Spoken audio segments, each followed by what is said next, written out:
चलिए फिर आज हम लोग एक बार शारदा यूट्यूब चैनल पर आप सभी विद्यार्थियों का स्वागत करते हैं।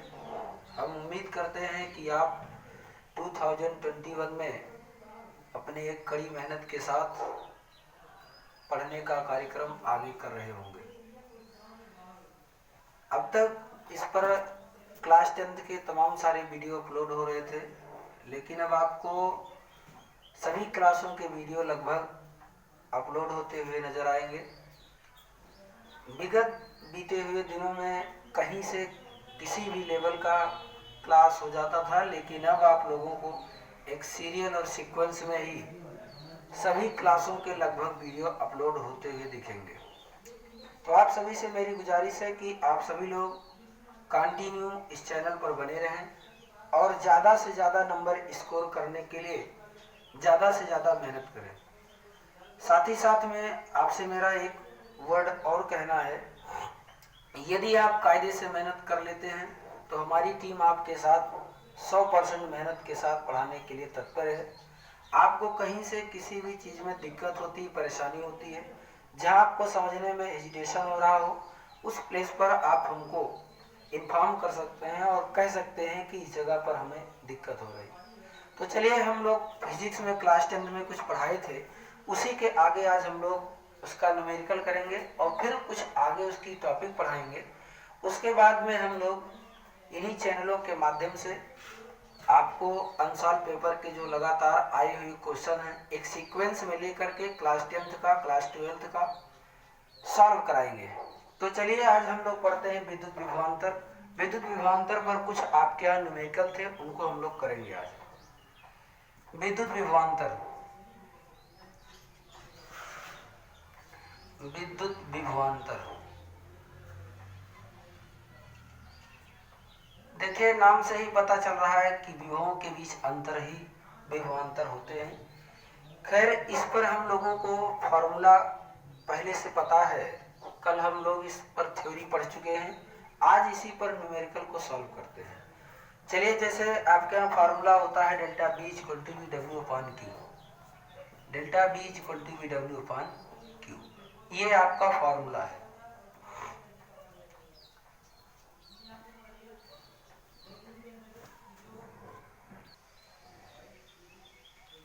चलिए, तो हम लोग इस पर कुछ न्यूमेरिकल सॉल्व करते हैं। इसको इंग्लिश में इलेक्ट्रिक पोटेंशियल डिफरेंस बोलते हैं। Electric potential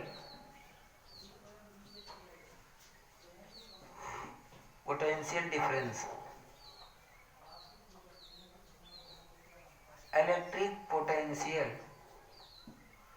difference.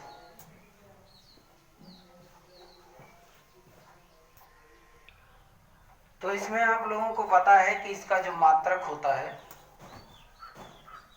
कार्य का मात्रक जूल, मात्रक को इंग्लिश में यूनिट बोलते हैं, कार्य का मात्रक जूल होता है और उसके बाद में आवेश का मात्रक कूलाम होता है। इसी को ओआर वोल्ट के नाम से भी जानते हैं। तो ये इसकी यूनिट है। पहले यूनिट के बारे में हम लोग जान लें, उसके बाद इसका न्यूमेरिकल कैसे सॉल्व करेंगे मैं बताऊंगा आपको। सबसे पहले इसका मात्रक कूलाम बटे आवेश, और ये आप इसको वोल्ट कह सकते हैं। तो चलिए देखिए, आपको हमने बताया था कि जिसे इटली के भौतिक वैज्ञानिक अलेसांद्रो नामक आदमी थे, जिनको वोल्टा के नाम पर इसको रख दिया गया।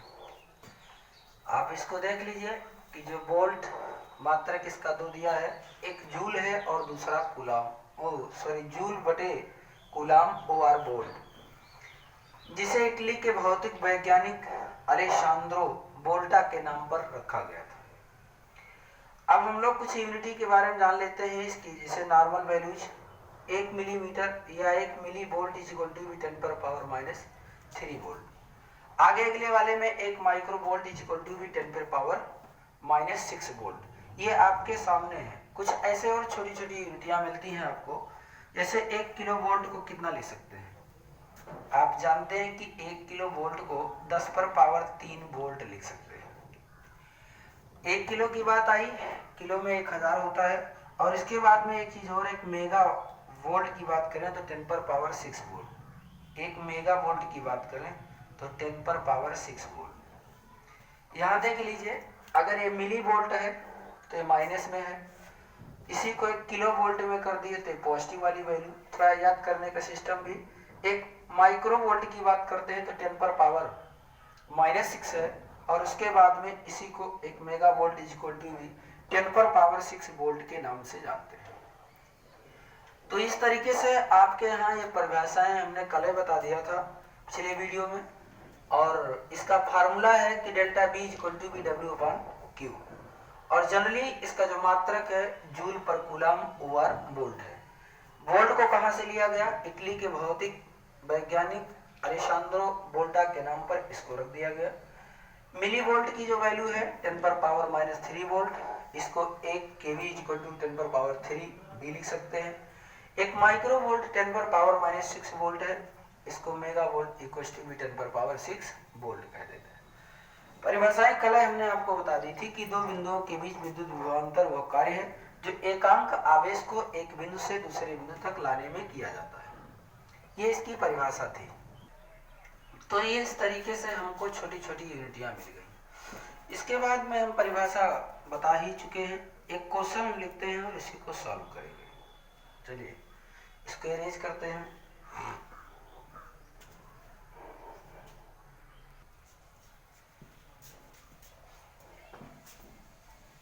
चलिए, तो ये हो गया आपकी डिफिनीशन यूनिटी।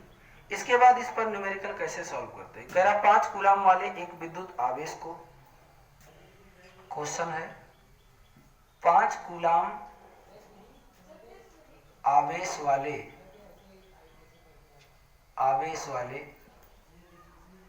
एक विद्युत को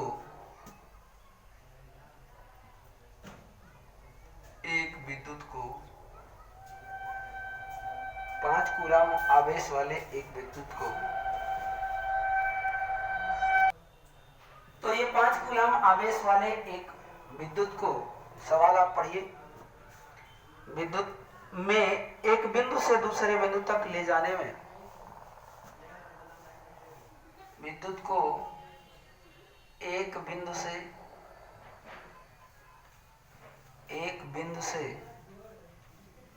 दूसरे बिंदु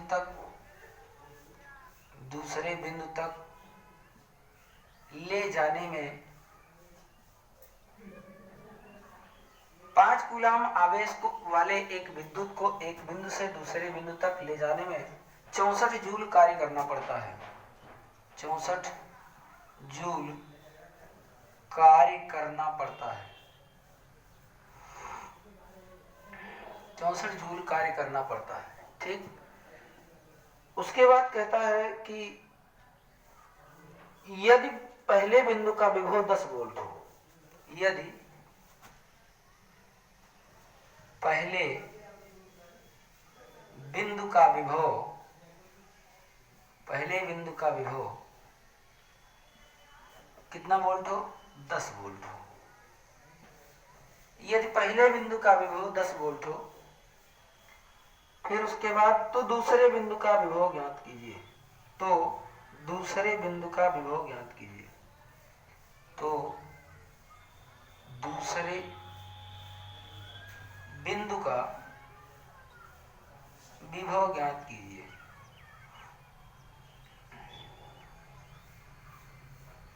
एक बार प्रश्न को कायदे से पढ़ लीजिए, ध्यान दीजिए। क्वेश्चन बहुत इजी है, इसको हम आप सॉल्व नहीं कर पाते, इसका मतलब यही क्योंकि हम प्रश्नों को समझ नहीं पाते, और जब क्वेश्चन को समझ जाएंगे तो उसका आंसर बहुत इजी वे में सॉल्व करेंगे। कैसे? देखिए, कहता है कि 5 कूलम आवेश वाले एक विद्युत को एक बिंदु से दूसरे बिंदु तक ले जाने में 64 जूल कार्य करना पड़ता है। यदि पहले बिंदु का विभव 10 वोल्ट तो दूसरे बिंदु का विभव ज्ञात कीजिए। अब फॉर्मूला तो आप पढ़े थे कि delta B equal to V W upon Q, formula पढ़े थे delta B equal to V W upon Q, बिंदु विभव को ज्ञात करने के लिए, इट मीन्स विद्युत विभवांतर को। अब हमारे यहाँ ये देखना है कि जो विभवांतर होता है उसको हम लोग B2 माइनस B1 से भी लिख सकते हैं। जैसे अगर हमने कह दिया आपको कि इसकी बात किया गया, पहले आप देखिए कि करना क्या है। 5 कूलाम आवेश, इसका मतलब Q इक्वल टू भी 5 कूलाम। ध्यान से देखिए, एक क्वेश्चन को देखिए और इसी पर हूबहू क्वेश्चन सॉल्व कीजिए, और जितनी ज्यादा से ज्यादा प्रैक्टिस करेंगे उससे ज्यादा आपको स्कोरिंग होगा। देखिए Q की वैल्यू 5 कूलाम है। एक बिंदु आवेश को दूसरे बिंदु तक ले जाने में 64 जूल कार्य करना पड़ता है। इसका मतलब कि W की जो वैल्यू है वो कितना है, 64 जूल। 64 जूल कार्य करना पड़ता है। यदि पहले बिंदु का विभव 10 वोल्ट, इसका मतलब अब विभव कितने हैं, 2, तो दो विभवों के बीच के अंतर को विभवांतर यानी B1 की वैल्यू कितना हो गया, 10 वोल्ट। आपसे कहता है कि दूसरे बिंदु पर विभव ज्ञात करिए। इसका मतलब B2 आपको क्या करना है, फाइंड करना है। ये 2 नहीं लिखा है, ये क्वेश्चन मार्क है, ये B2 की बात है। तो इतनी चीज आप जान गए होंगे। मैं उम्मीद करता हूं कि ये बातें आपको समझ में आई होंगी। अब यहाँ हमको डेल्टा B की वैल्यू फैक्ट नहीं मिली है, इसका मतलब हम लोग फार्मूला क्या लगाएंगे, B2 माइनस B1, यानी दूसरे बिंदु में से पहले वाले को क्या कर रहे हैं, हम लोग घटा रहे हैं। तो ये हो गया आपका B2 माइनस B1, और यहाँ हम फार्मूला जानते हैं कि W अपान क्या हो गया, Q। हमको अगर डेल्टा B फाइंड रहेगी तब तो कोई बात नहीं है। अगर हमें 2 वोल्टेज दिए गए, जैसे पहला B1 हो गया और दूसरा B2 हो गया, तो बिल्कुल आप ध्यान देंगे कि अगर B1 और B2 की बात किया जा रहा है तो B1 आपको 10 वोल्ट है और B2 क्या है, क्वेश्चन मार्क है, घबराना नहीं है। देखिए B2 कितना है पता नहीं है, इसका मतलब हम लोग B2 को ऐसे छोड़ देते हैं, माइनस B1 की वैल्यू कितना है, 10 वोल्ट। W कितना दिया गया है, 64 जूल, और अपान Q कितना दिया गया है, तो 5C। अब हम लोग क्या करते हैं, इसको LHS से RHS की ओर ले जाते हैं, 64/5 हो गया। अब आप खुद बताइए कि यदि LHS में माइनस है तो RHS में जाएगा तो प्लस हो जाएगा। इसका मतलब यहाँ प्लस कितना हो गया, 10। अब हम इसको सॉल्व करना जानते हैं, 5 10 जा 50, इसका मतलब 64 और प्लस 50 और अपान कितना हो गया, 5। इसको क्या बोलेंगे, B2। 64 में 50 को अगर हम लोग जोड़ देते हैं तो हो जाएगा ये 4, और 6 में 5 को जोड़ेंगे 11, और बटे कितना हो जाएगा, 5। B2 की जो वैल्यू है वो इतनी आपको मिल रही है, 114 अपान कितना हो गया, 5। इसको हम लोग सॉल्व कर लेंगे तो हमको B2 की क्या मिलेगी, वैल्यू एग्जैक्ट मिल जाएगी। देखिए सॉल्व कर लीजिए, जैसे 5 2 जा 10, 1 कैरी, यहाँ कितना हो गया, 14, 5 2 जा फिर कितना हो गया, 5 2 जा 10, और फिर उसके बाद में आपके यहाँ 4 बचता है, 5 4 जा 20, यानी B2 की वैल्यू 22.4 आ गई। तो इस तरीके से आपको इसकी जो वैल्यू मिली वो 22 पॉइंट कितना मिल गई, 4। अब B2 है तो B2 को हम लोग जान रहे हैं कि ये क्या है, वोल्ट। अब आप जानते हैं कि इसकी यूनिटी क्या होती है, इसको वोल्ट लिख देंगे, यानी B2 कितना वोल्ट आ गया, तो आप कहेंगे 22.4 वोल्ट। ये हमको आंसर मिल गया B2 की। B2 इक्वल टू भी 22.4 वोल्ट, ये हो गया। इसके बाद इसी पर एक क्वेश्चन और हम आपको बताते हैं, जैसे इसको आप नोट कर लीजिए और इसी पर क्वेश्चन सॉल्व करिए, प्रैक्टिस करिए। जैसे अगर हमने कह दिया आपको यहाँ से कि 5 कूलाम का आवेश दे दिया गया है और एक बिंदु से दूसरे बिंदु तक ले जाने में किया गया कार्य 25 जूल हो गया। एक अपना प्रैक्टिस कर लीजिए। यदि पहले बिंदु का विभव 10 वोल्ट तो दूसरे बिंदु का विभव आप ज्ञात करिए। जनरली 10 में 5 को जोड़ेंगे 15 आएगा। कैसे, देख लीजिए। डेल्टा बी बराबर कितना, W अपान Q, ये हमारा फार्मूला होता है। लेकिन यहाँ से हमको क्या है, फार्मूला चेंज करना है। इसको हम लोग B2 माइनस कितना, B1 equal to W upon Q ले सकते हैं। पता है 5 कूलाम आवेश है, Q की वैल्यू कितना हो गई, 5 कूलाम। ध्यान दीजिए, Q की वैल्यू कितना हो गया, 5 कूलाम। Q की वैल्यू 5 कूलाम। उसके बाद में आपसे कहा जा रहा है कि एक बिंदु, ठीक है, कार्य जो आपका W है वो कितना है 25 जूल दिया गया। B1 की वैल्यू कितना है 10 वोल्ट। वैल्यू को पुट कर दीजिए, B2 माइनस 10 इक्वल टू भी 25/5 काट देंगे, 5 5 जो 25, B2 माइनस 10 इक्वल टू कितना हो गया 5। इसको LHS से RHS में ले जाते हैं तो क्या लिखते हैं B2 इक्वल टू भी 5 और प्लस माइनस 10 में से 10 को 5 को ऐड करेंगे तो B2 इक्वल टू कितना आएगा 15, क्या हो जाएगा वोल्ट। तो ये हो गई आपकी B2 की वैल्यू। और इसी तरीके से हम इस पर बेस्ड ऑन न्यूमेरिकल को सॉल्व करते हैं।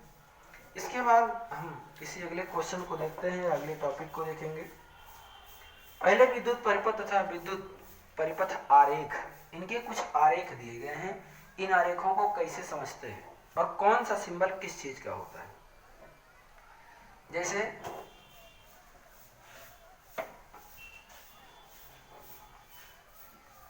ध्यान दीजिए आप, विद्युत परिपथ तथा विद्युत परिपथ आरेख। विद्युत परिपथ तथा विद्युत आरेख।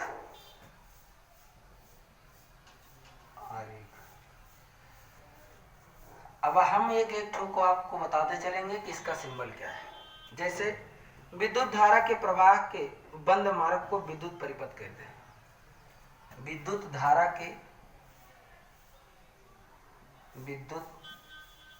के आप ध्यान दीजिए कि इसका मतलब इसको कटआउट के नाम से भी जानते हैं। विद्युत धारा के प्रवाह के बंद मार्ग को, विद्युत धारा के प्रवाह के बंद मार्ग को ध्यान दीजिए कि विद्युत धारा के प्रवाह के बंद मार्ग को विद्युत परिपथ कहते हैं। क्या कहते हैं? विद्युत परिपथ कहते हैं।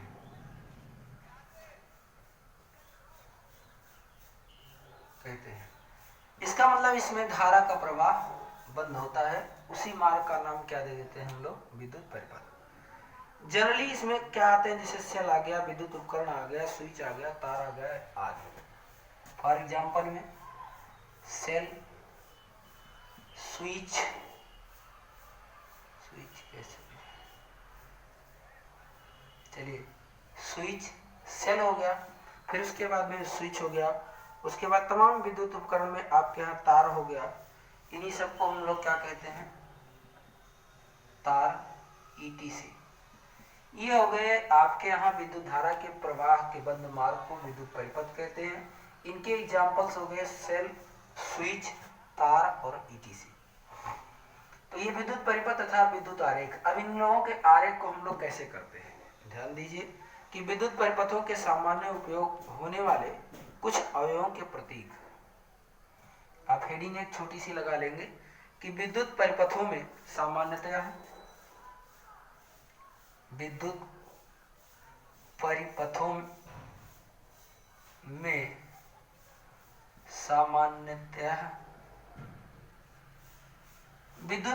में सामान्यतया उपयोग होने वाले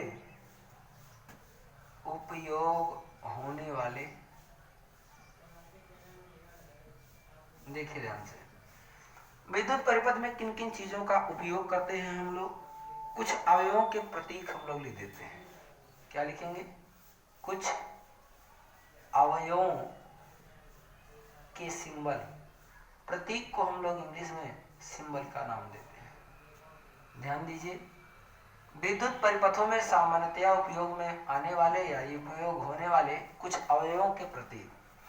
इन अवयवों के बारे में जैसे अब आपको हम नाम देते हैं, जैसे विद्युत सेल हमने कह दिया, यहाँ लिख दिया अवयव, और यहाँ लिख दिया सिंबल जिसको प्रतीक कहते हैं। अब सबसे पहले हम लोग जाने कि किसी एक का नाम ले ले। जैसे हमने कहा विद्युत सेल, विद्युत सेल को हम लोग कैसे दिखाते हैं? ये हो गया विद्युत सेल। विद्युत सेल का जो सिंबल होता है, इसमें एक ये बड़ा वाला प्लेट और छोटा वाला, छोटे वाले को हम लोग निगेटिव कहते हैं और बड़े वाले को प्लस कहते हैं, और इसका नाम क्या होता है, विद्युत सेल। इसको हम लोग विद्युत सेल कहते हैं। इन सभी का उपयोग आपके न्यूमेरिकल में आएगा। इनको जिस तरीके से हम बता रहे हैं ठीक उसी तरीके से आप कॉपी पेन लेकर के उसको उसमें नोट कर लेंगे। उसके बाद इस पर बेस्ड ऑन न्यूमेरिकल हम लोग सॉल्व करेंगे। तो ये हो गया आपके यहाँ विद्युत सेल। विद्युत सेल के बाद विद्युत बल्ब आ जाता है। विद्युत सेल के बाद विद्युत बल्ब। अब विद्युत बल्ब का आप शेप जानते हैं कि विद्युत बल्ब बनता किस तरीके से है। तो इसको आप ऐसे भी बना सकते हैं, इस तरीके से भी, और एक आप जानते हैं जनरली बल्ब वाला, जैसे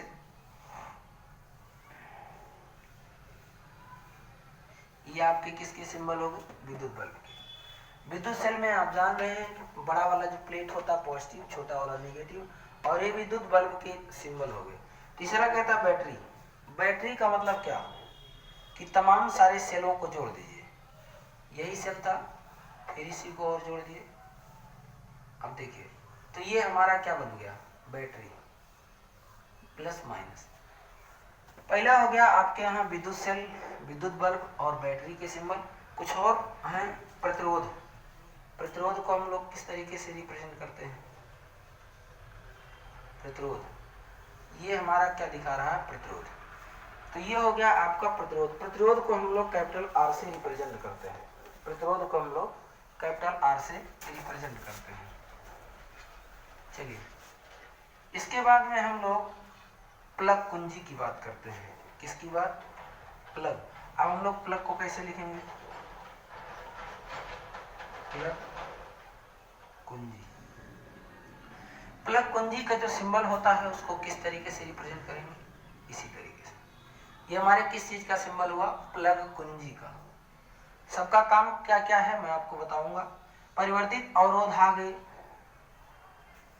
परिवर्तित अवरोध आ गए। तो इनको दिखाने का मतलब कि रेजिस्टेंस पर इस तरीके का सिंबल लगा हो, तो ये परिवर्तित अवरोध हो गए। अवरोध का मतलब रोकने का काम करने लगे। और इसी को ऐसा लिखा जा सकता है, ये हो गया सिंबल इसका, परिवर्तित अवरोध के लिए। अब प्लग कुंजी अगर बंद है, इसी कुंजी को बंद कर दिया जाए तो इसमें पॉइंट लग जाएगा। प्लग कुंजी ब्रैकेट में लिख दीजिए बंद। अगर बंद है तो यहाँ हम लोग पॉइंट लगा देंगे। उसके बाद में हम लोग तार संधि की बात करते हैं। तार संधि का मतलब जहां से तार जुड़ा हो, तार संधि। तार संधि का मतलब यहां से तार क्या है, जोड़ दिया गया। तो आप देखिए प्यारे बच्चों, इसमें है कुछ नहीं, खाली हमें थोड़ा सा दिमाग लगाने की जरूरत है। तार संधि हो गया विद्युत सेल, विद्युत बल्ब, बैटरी, प्रतिरोध, प्लग कुंजी, परिवर्तित अवरोध, प्लग कुंजी बंद, और तार आपका संधि हो गया। अब अमीटर, तार संधि के बाद अमीटर, वोल्टमीटर, यही सब बचता है। यहाँ लिख दीजिए अमीटर। अमीटर, अमीटर को किस तरीके से हम लोग रिप्रेजेंट करते हैं, इसको ए से रिप्रेजेंट करते हैं, यहाँ प्लस माइनस। ये हो गया हमारा अमीटर। देखिए, इसके बाद कुछ एक आध दो और हैं, उनको भी आप लिख लीजिए और इसको कॉपी में नोट करते रहिए। देखिए, नोट इसका क्लियर करते रहिए। आगे अगला है वोल्ट मीटर।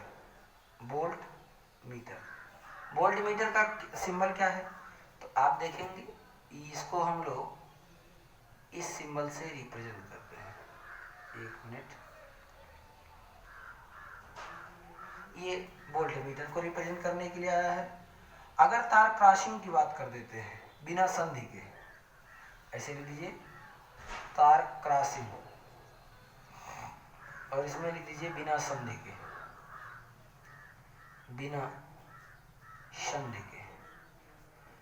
अगर तार क्रॉसिंग की बात किए और इसको बिना संधि का नाम दे दिए, तो इसको हम लोग क्या लिखते हैं, बी लिखते हैं, और एक प्लस माइनस ये सिंबल हो गया। तो इस तरीके से आपके यहाँ कुछ सिंबल्स थे कि विद्युत परिपथों में सामान्यतया इनका उपयोग हम लोग किस तरीके से करते हैं, इन अवयवों को कहाँ लगाते हैं। इसके बाद एक अगली हेडिंग है जिसको विद्युत प्रतिरोध के नाम से जानते हैं। इसके बाद एक अगली हेडिंग है जिसको हम लोग विद्युत प्रतिरोध के नाम से जानते हैं। विद्युत प्रतिरोध, विद्युत प्रतिरोध को हम लोग इंग्लिश में विद्युत प्रतिरोध, प्रतिरोध को हम लोग इंग्लिश में इलेक्ट्रिक रेजिस्टेंस का नाम देते हैं। इलेक्ट्रिक रेजिस्टेंस, इसको हम लोग कैपिटल आर से रिप्रेजेंट करते हैं। विद्युत प्रतिरोध को हम लोग कैपिटल आर से रिप्रेजेंट करते हैं। फार्मूला होता है R = V/I। ये हमारा इसका फार्मूला है। तो आज के लिए इतना ही रखते हैं, फिर शेष मिलेंगे। लेकिन हम आशा और उम्मीद रखते हैं कि आप इसको कायदे से देख करके पढ़ाई कर रहे होंगे। जो चीज़ें आपको नहीं समझ में आती हैं उनको आप पूछने का प्रयास करेंगे। आज के लिए इतना ही, फिर शेष मिलेंगे। धन्यवाद।